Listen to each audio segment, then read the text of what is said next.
La sangre goteaba lentamente sobre el suelo de mármol del palacio, trazando un rastro que llevaba hasta los pies de Edipo. El grito no resonó por mucho tiempo. La cámara estaba espesa, amortiguada, llena del olor a incienso quemado y desesperación. El cuerpo de Yocasta, la reina, yacía a los pies del rey, su cuello roto por el lazo que ella misma había atado. Aún respiraba cuando cayó, sus ojos abiertos hacia su esposo, buscando respuestas en medio del velo de dolor. Edipo, el rey de Tebas, miró sus manos temblorosas, aún sosteniendo el broche ensangrentado que había usado para cegarse. Las cavidades vacías donde antes brillaban sus ojos ahora sangraban lágrimas rojas que se mezclaban con el polvo del suelo. Parecía incapaz de comprender lo que acababa de descubrir. Su aliento era entrecortado, su rostro pálido, una máscara de furia dando paso al horror más profundo que jamás hubiera conocido mortal alguno. Los sirvientes, testigos mudos de la tragedia, se habían desmayado de terror. Algunos habían huido despavoridos por los pasillos del palacio, gritando incoherencias sobre la maldición que había caído sobre la casa real. Las antorchas parpadeaban en las paredes, proyectando sombras danzantes que parecían burlarse del rey caído. El silencio se había apoderado del lugar, roto solo por los gemidos ahogados de Edipo y el goteo constante de la sangre sobre el mármol. Yocasta, la esposa devota, era también su madre. Laius, el rey al que había matado en un cruce de caminos años atrás, era su padre. La profecía del oráculo de Delfos se había cumplido con una precisión cruel y despiadada. En ese momento, incluso el hombre más poderoso de Tebas se convirtió en el asesino de su propia sangre. No por traición, no por conspiración, sino por el impulso ciego del destino y la ignorancia que los dioses habían tejido como una red invisible alrededor de su vida. El peso de la revelación se abatió sobre él como una montaña. Cada victoria, cada momento de gloria, cada decisión que había tomado como rey se transformó en cenizas amargas. Los hijos que había engendrado con Yocasta eran también sus hermanos. Antígona, Ismena, Eteocles y Polinices llevaban en sus venas la sangre maldita de un linaje roto por el incesto involuntario. El reino que había salvado de la Esfinge ahora heredaría la peste de su pecado inconsciente. La escena fue grabada en tragedias, crónicas y pesadillas. Un rey arrodillado ante su difunta madre esposa, gritando por perdón mientras la sangre ya empapaba el suelo de la historia griega. Los dioses contemplaban desde el Olimpo, indiferentes al sufrimiento humano, satisfechos de que su voluntad se hubiera cumplido una vez más. Hoy aprenderás la verdad que pocos se atreven a contar, como un príncipe destinado a la grandeza se convirtió en monstruo y destruyó lo que más amaba, víctima de un destino que había sido escrito en las estrellas antes de su primer aliento. Los años que siguieron a su coronación fueron un testimonio de la paradoja que se había convertido Edipo. En el exterior, Tebas florecía como nunca antes en su historia. Las murallas se alzaron más altas y más fuertes, los graneros rebosaban de trigo importado desde Egipto, y las rutas comerciales se extendían hasta los confines del mundo conocido. Los embajadores extranjeros llegaban con tributos y tratados, reconociendo el poder creciente de la ciudad-estado bajo el gobierno de su enigmático rey.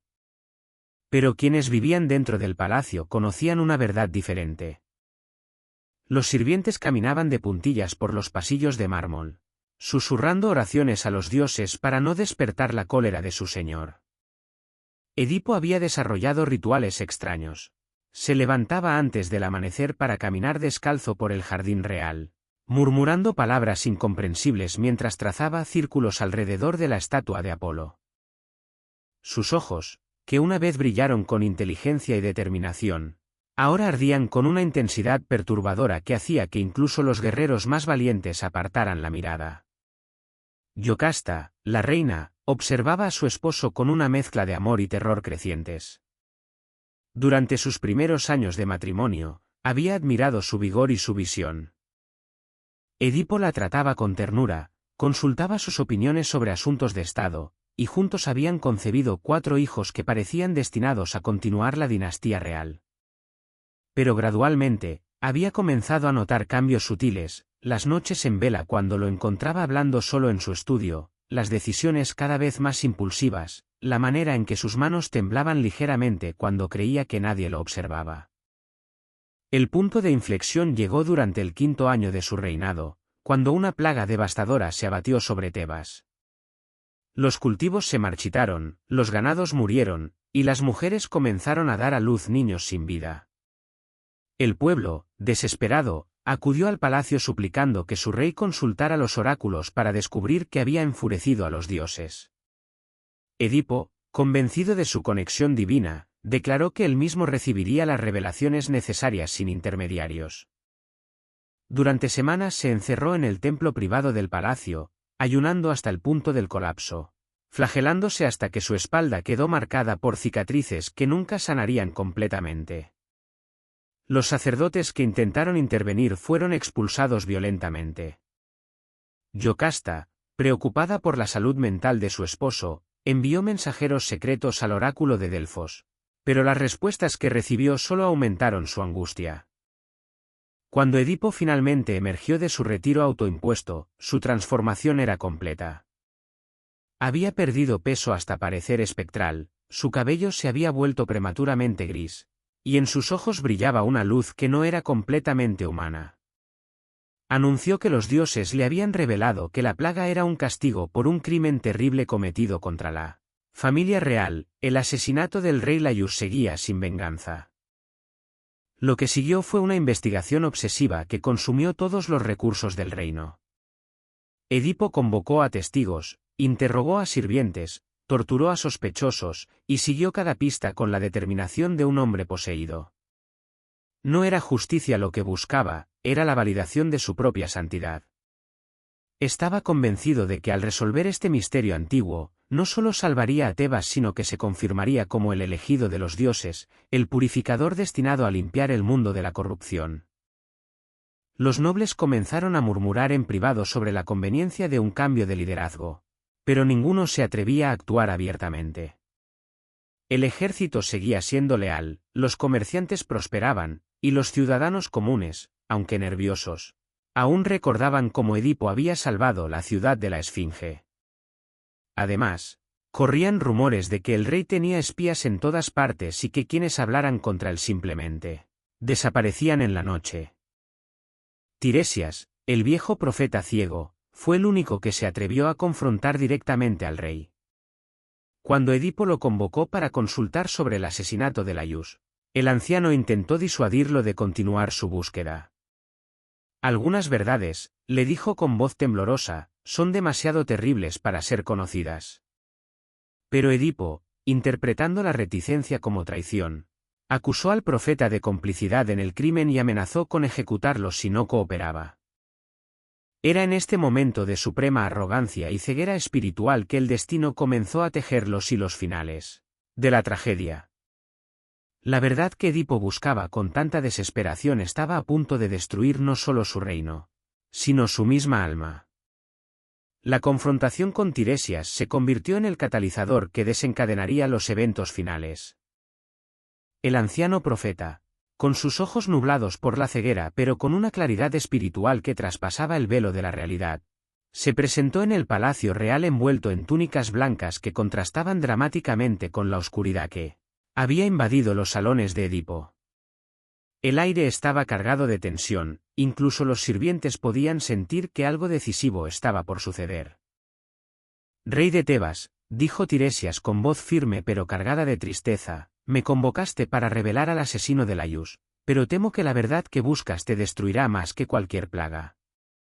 Sus palabras resonaron en el salón del trono como campanas funerarias, pero Edipo, consumido por años de paranoia y obsesión, interpretó la advertencia como desafío. El rey se levantó de su trono, tambaleándose ligeramente debido a su deterioro físico, pero aún imponiendo autoridad a través del terror que inspiraba. Habla, viejo, rugió, su voz ronca por años de gritos nocturnos y excesos. El pueblo sufre mientras tú guardas secretos. ¿Acaso eres cómplice del asesino? ¿Te han comprado con oro extranjero? Las acusaciones se volvieron más virulentas. Edipo, En su demencia, comenzó a tejer una conspiración fantástica donde Tiresias y Creonte, su cuñado, habían asesinado a Laius para usurpar el trono. Sus ojos brillaban con la luz febril de la locura mientras describía traiciones imaginarias y complots que existían solo en su mente enferma. Los cortesanos presentes intercambiaban miradas nerviosas, algunos comenzando a comprender que quizás el verdadero peligro para Tebas no era una plaga externa, sino el rey que tenían. Tiresias, manteniendo una paciencia sobrehumana, intentó una vez más disuadir al rey, Edipo. Detente antes de que sea demasiado tarde. Hay conocimientos que es mejor no poseer. Regresa a tu palacio, gobierna con sabiduría, y deja que los muertos descansen en paz. Pero para entonces, Edipo había traspasado el umbral de la razón. Interpretó cada palabra de cautela como confirmación de culpabilidad, cada silencio como admisión de traición. La situación escaló rápidamente cuando Edipo ordenó la tortura del anciano profeta. Los guardias, acostumbrados a obedecer sin cuestionar pero visiblemente incómodos con la orden de torturar a un hombre sagrado, dudaron por primera vez en años. Esta vacilación enfureció aún más al rey, quien comenzó a vociferar sobre la traición generalizada que lo rodeaba. Hasta mis propios soldados conspiran contra mí, gritaba mientras se paseaba por el salón como un animal enjaulado. Fue entonces cuando Tiresias, con la dignidad de quien ha visto el rostro de los dioses y no teme la muerte, pronunció las palabras que sellarían el destino de todos: tú eres el asesino que buscas. Tú mataste a Laius. Tú eres la causa de la plaga que devora Tebas. Su voz se elevó con poder profético, resonando por todo el palacio como el rugido de una tormenta divina. El silencio que siguió fue absoluto. Incluso los sirvientes más distantes se detuvieron en sus labores, sintiendo que algo fundamental había cambiado en el orden del mundo. Edipo, por primera vez en años, se quedó completamente inmóvil, procesando unas palabras que su mente racional sabía que podrían ser ciertas, pero que su psique fracturada se negaba a aceptar. Mentiras, fue su primera reacción, pero su voz sonó hueca, desprovista de la convicción habitual. Creonte te ha enviado para derrocarme. Este es el plan que habéis estado tramando. Sin embargo, mientras pronunciaba estas acusaciones, su cuerpo comenzó a traicionarlo. Sus manos temblaron incontrolablemente, un sudor frío bañó su frente, y por primera vez en años, fragmentos de memoria comenzaron a emerger desde los rincones más oscuros de su mente. El cruce de caminos. El hombre arrogante. La disputa. Los golpes. La sangre. Tiresias, observando el cambio en el rostro del rey, comprendió que las semillas de la verdad habían sido plantadas. Investiga tu propio pasado, Edipo, dijo con voz suave pero implacable. Pregunta sobre el bebé abandonado en el monte Citerón. Pregunta sobre las cicatrices en tus pies. Pregunta sobre el día en que llegaste a Tebas y encontraste un reino sin rey. Con estas palabras, el anciano profeta se retiró, dejando atrás un palacio sumido en un silencio sepulcral y un rey que, por primera vez en años, comenzaba a sentir el peso verdadero del destino que había estado tejiendo inconscientemente a su alrededor. La investigación que había comenzado como una búsqueda externa de justicia estaba a punto de convertirse en el más terrible de los autoexámenes. La noche que siguió a la confrontación con Tiresias, Edipo no pudo encontrar paz. Deambulaba por los pasillos del palacio como un espectro, sus pies descalzos resonando contra el mármol frío, mientras fragmentos de recuerdos comenzaban a emerger con claridad terrible. El cruce de caminos se materializaba una y otra vez en su mente, el anciano de barba gris, la disputa por el paso, el bastón que se alzó contra él, su propia espada hundiéndose en el pecho del extraño. Había matado antes, muchas veces, en batalla y en duelo, pero nunca había sentido esta náusea particular que ahora lo invadía. Cuando el amanecer tiñó de rosa las ventanas del palacio, Edipo ya no podía contener más la tormenta que rugía en su interior. Irrumpió en las habitaciones privadas de Yocasta como un huracán, su rostro demacrado por la falta de sueño y los ojos inyectados en sangre. La reina, que había estado bordando junto a la ventana para distraerse de sus propias ansiedades, se sobresaltó al verlo. Yocasta, bramó, su voz rasposa por horas de murmurar consigo mismo. Necesito que me digas la verdad. Todo lo que sepas sobre la muerte de Layus. Sus manos temblaban violentamente mientras se acercaba a ella.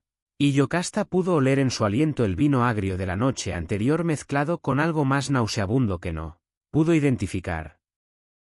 La reina retrocedió instintivamente, presintiendo que esta conversación sería diferente a todas las anteriores. Durante años había observado el deterioro gradual de su esposo, había soportado sus paranoias y sus arrebatos, pero nunca lo había visto con esta particular combinación de desesperación y determinación feroz. Edipo, murmuró, intentando mantener la calma, ya hemos hablado de esto muchas veces. Layus murió en el camino a Delfos, atacado por bandidos. ¿Por qué vuelves sobre? No. La interrumpió brutalmente, agarrándola por los hombros con una fuerza que le haría moretones. Quiero detalles. ¿Cómo era? ¿Cómo iba vestido? ¿Cuántos hombres lo acompañaban? Cada detalle que recuerdes. Su aliento caliente golpeaba el rostro de Yocasta, y ella pudo ver en sus pupilas dilatadas el reflejo de una mente al borde del abismo. Con voz temblorosa, Yocasta comenzó a describir lo que sabía, un hombre de mediana edad, orgulloso, con barba grisácea, viajando con un pequeño séquito hacia el oráculo. Conforme hablaba, pudo ver cómo el rostro de Edipo se transformaba gradualmente, como si cada palabra fuera una puñalada. Sus manos las soltaron lentamente, y dio varios pasos atrás, llevándose las palmas a las sienes. ¿En qué lugar exactamente?, murmuró, aunque su voz había perdido toda la fuerza anterior. ¿En qué lugar del camino? En la encrucijada donde se dividen los caminos hacia Delfos y de Aulide, respondió Yocasta, y al hacerlo, una comprensión terrible comenzó a formarse en sus propios ojos. Edipo, ¿por qué? El cruce de caminos, gritó él, su voz quebrándose en una nota aguda que nunca había emitido antes. Yo estuve allí. Yo maté a un hombre allí. Se llevó ambas manos al cabello, tirando de él con tal fuerza que arrancó mechones enteros. Un hombre orgulloso que no quiso cederme el paso. Un anciano con barba gris. El silencio que siguió fue más ensordecedor que cualquier grito. Yocasta, con una palidez mortal extendiéndose por su rostro, comenzó a retroceder hacia la ventana, negando con la cabeza de manera compulsiva. No, murmuró, no, no, no puede ser. Pero la verdad se alzó entre ellos como una bestia hambrienta. Edipo, el héroe que había salvado Tebas, el esposo que había amado con devoción, el padre de sus hijos, era también el asesino de Layus. Y si era el asesino de Layus, entonces. El bebé, gritó Yocasta de repente, recordando fragmentos de una profecía que había intentado enterrar en lo más profundo de su memoria. El bebé que abandonamos en el monte. Tenía los pies heridos por las cuerdas. Sus ojos se fijaron en los pies de Edipo, en las cicatrices que siempre había atribuido a heridas de guerra. La realización los golpeó a ambos simultáneamente, como un rayo que parte el cielo nocturno. El aire mismo pareció volverse espeso y venenoso. Yocasta emitió un gemido que partía del alma, un sonido que no era completamente humano, mientras Edipo lanzaba un rugido que hizo temblar las piedras del palacio. «Madre», aulló, la palabra saliendo de su garganta como un vómito. «Esposa». «Madre». «¿Qué hemos hecho?» Y en ese momento, el peso de toda una vida de decisiones inconscientes, de destino cumplido sin saberlo, de amor que era abominación, se abatió sobre ambos como una montaña que se desploma. Los últimos meses de Edipo estuvieron marcados por un cuerpo decadente y una mente cada vez más perdida en el delirio. Su apariencia era la de un muerto en vida, ojos hundidos y ciegos, piel amarillenta, manos temblorosas y un olor pútrido que los seguía a todas partes. Una mezcla de sudor agrio, vino y carne infectada. Sufría convulsiones constantes. Su espina le impedía estar de pie por largos periodos, y dependía de bastones para caminar. Sus dientes, casi todos podridos, le impedían masticar, por lo que exigía que sus comidas fueran molidas y servidas como pastas, incluso si eran de caza o pescado. Aún negaba la proximidad de la muerte. Ordenó el exilio de quienes insinuaban un mal diagnóstico. Para la corte, el juego de apariencias debía continuar. Los nobles fingían que todo estaba bajo control. Los sirvientes eran instruidos a no toser, no llorar, no mostrar preocupación ante el rey.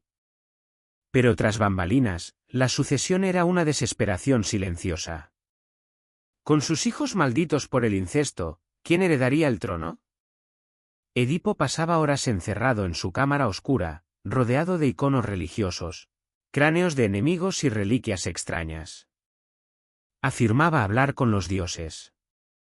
A veces gritaba nombres de los muertos, llamando a Yocasta, llorando por su padre asesinado, suplicando a los dioses por redención. En las raras audiencias, aparecía envuelto en pieles pesadas, su rostro pálido como cera, sus ojos moviéndose como los de una rata acorralada. Su habla era espesa, lenta, pero aún amenazante. Aún soy el rey, decía. Aún puedo hacer llover sangre. La muerte de Edipo no fue digna de un emperador. Fue el fin de un cuerpo decadente y un alma que ya había muerto años antes, arrastrada por culpa, soledad y el terror que él mismo había sembrado. En sus últimos días, no podía pararse sin apoyo. El rey que había aterrorizado a toda Grecia con su presencia era ahora un cascarón retorcido en agonía constante, arrastrando los pies por las cámaras del palacio, respirando con dificultad, tosiendo sangre mezclada con flema. Su cuerpo exudaba un olor indescriptible, una mezcla de pus, heces, sudor agrio y carne necrótica. Los sirvientes se turnaban apresuradamente para cuidarlo, ya que nadie podía soportar estar en su habitación más de 15 minutos. Las sábanas debían cambiarse 4 veces al día, se pegaban a su cuerpo como si fueran parte de su piel. Las heridas abiertas en su espalda y piernas supuraban constantemente. El rey, consciente de su propia degradación, ordenó cubrir todos los espejos. Decía que el diablo lo observaba. Y quizás tenía razón. En un esfuerzo patético por mantener una rutina, Edipo aún insistía en consultar oráculos. Era un ritual casi litúrgico, uno de sus últimos lazos con la racionalidad. Una noche, mientras hablaba con un consejero, cayó hacia atrás convulsionando. El silencio en la habitación fue absoluto, pero nadie se atrevió a tocar al rey hasta que su cuerpo dejó de temblar. Sobrevivió a ese episodio, pero nunca fue el mismo. La muerte acechaba, y Edipo lo sabía, pero no lo aceptaba. Para él, morir era fallar. Era perder ante los enemigos, ante los dioses, ante sus propios pecados. Y así, rodeado de fantasmas y mentiras, Edipo esperó día tras día la visita inevitable del único enemigo al que no podía ejecutar, la muerte misma. Así terminó el rey que se proclamaba ungido por los dioses, roto, fétido, temido incluso en la muerte y olvidado con alivio. Edipo fue el príncipe que se convirtió en rey de Tebas y el primero en demostrar brutal y definitivamente qué pasa cuando un hombre desafía al destino creyéndose Dios. Detrás de su imagen imperial y grandes hazañas, lo que quedó fue el retrato de un ser humano destruido por sus traumas, corrompido por el poder absoluto y consumido por miedos que él mismo creó. Su historia, vivida entre victorias gloriosas y horrores indescriptibles, es una advertencia eterna sobre el abismo que separa la autoridad de la locura. Durante su juventud, Edipo fue una esperanza. Su inteligencia, elocuencia y visión reformista hicieron de Tebas un poder emergente. Centralizó el poder, controló a los nobles, fortaleció el ejército, alentó la cultura y trajo organización donde reinaba el caos. Por un breve momento, pareció destinado a ser recordado como el grande. Pero lo que nace del dolor no florece sin grietas. Edipo creció entre abandonos, profecías y la amenaza constante de la muerte. Aprendió desde joven que la única forma de sobrevivir era desafiar al destino. Con la revelación de su identidad, la cordura se deshilachó. Y el trono que pudo ser símbolo de renacimiento se convirtió en un altar de sacrificio donde ofreció sangre de familia, ciudad y asimismo a su delirio de purificación. Edipo transformó un imperio entero en su espejo distorsionado, paranoico, violento, marcado. Y al final, como por justicia divina, destruyó lo que más amaba. Mató a su padre, se casó con su madre y condenó a Tebas a un periodo oscuro conocido como la época de las plagas y guerras civiles que costarían miles de vidas. Sus sucesores fueron débiles e incapaces. Sin herederos directos no malditos, el trono fue disputado por aventureros e impostores. El pueblo, unido una vez bajo el puño de hierro de Edipo, ahora suplicaba por orden. Cualquier orden, incluso si venía con sangre. Aún así, el fantasma de Edipo persistió. En siglos siguientes, fue reinterpretado a veces como monstruo, a veces como víctima. Escritores como Sófocles lo mencionaron como símbolo del alma humana dividida entre fe y violencia. En el siglo XX, Sigmund Freud usaría su figura como modelo de complejos psicológicos, afirmando que un verdadero líder debe ser temido, no amado. Pero para la historia, Edipo no fue grande. Fue grandioso en el mal, en el miedo, en la locura. Su mayor legado no fue la expansión territorial o reformas. Fue la lección eterna de que el poder sin restricción corrompe incluso la realidad misma. Crónicas extranjeras de la época reportan que los griegos de entonces vivían como sombras.